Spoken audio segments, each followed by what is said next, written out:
Okay, here is my Chris Squire copy 3-neck bass. It's a copy of the wall-made thing that he used to use that Rick Wakeman had made. I'm not going to go through the whole history of it. But it's got 3 necks. What we got,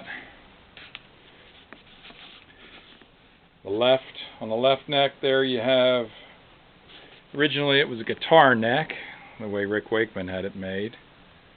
And what Chris Squire did is he made it like an 8-string bass, but without the low E string. So what you have is A, D, and G. And the middle neck is just a regular fretted neck, tuned E, E, A, D, G, just like everything else. And then the bottom neck there is a fretless. Okay. Now, I didn't have any wiring diagram for the original bass. I have no idea. I just saw how many switches were on it. So, what we did, that switch there switches the pickups on this neck. So you got neck, bridge, both. The next switch is for the pickups on the fretted neck, both, bridge. And the same with the fretless one, neck, both, bridge. Now, there's another switch down here. This switches from the fretted neck to the fretless neck.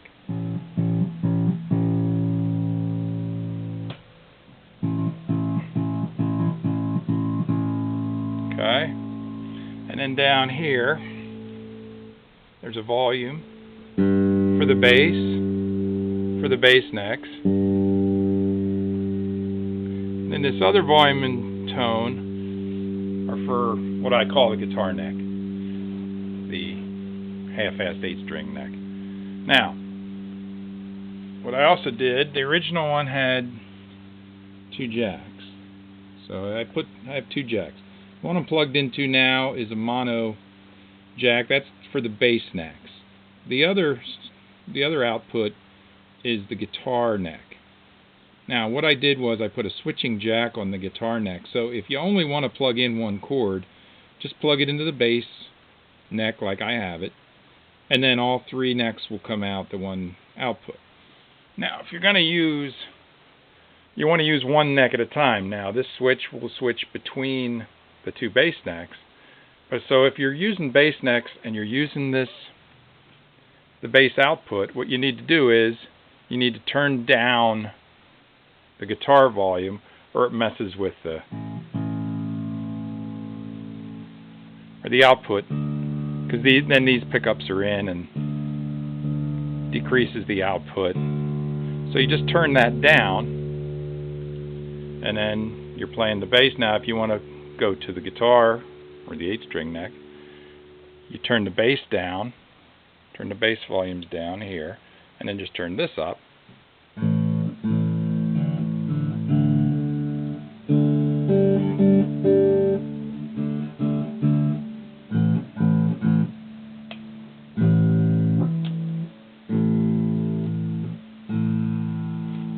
Like that.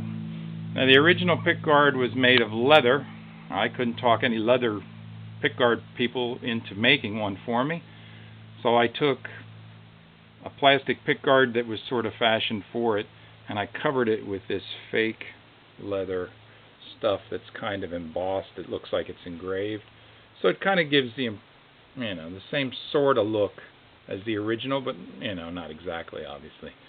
Now, the guy that originally started making this, he put the finish on the body, and that he was trying to copy Chris Squire's, the cream color that's on his Rickenbacker, and then the necks on either side had the headstocks match the body. Again, that was the guy that started this project and sort of ran into a wall. He didn't know. I guess he didn't have the facilities to finish it and to make it work. So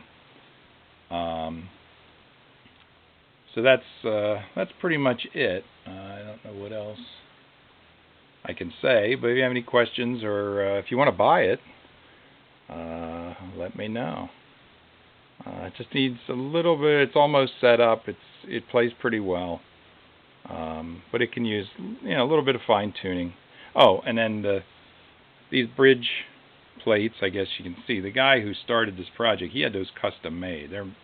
They look pretty much like the original ones, and they use these funny little Mustang pickups there at the bridge.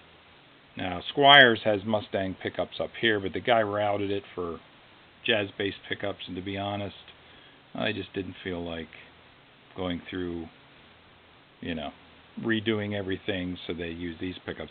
I have covers for these pickups, which when Squire got the bass, when he first played it in the 70s, he had the covers on, so the covers would cover up those pickups if you don't like the look of it.